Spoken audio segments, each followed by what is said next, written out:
যে 7টি অভ্যাস আপনাকে স্মার্ট করবে।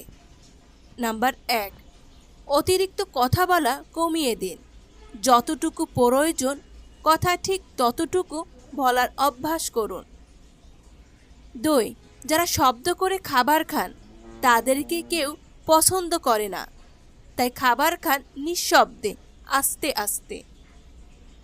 3, ট্রেন্ডিং পোশাক পরা মানেই স্মার্ট হওয়া নয়, পোশাকটা আদতে মানাচ্ছে কিনা সেটা হলো আসল কথা।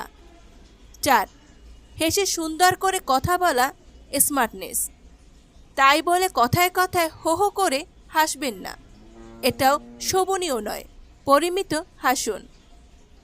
5, যে কোনো পরিবেশে মানিয়ে চলাটা স্মার্টনেস। আপনার মনের অবস্থা যদি খারাপও হয়, ভালো ব্যবহার করুন সবার সাথে।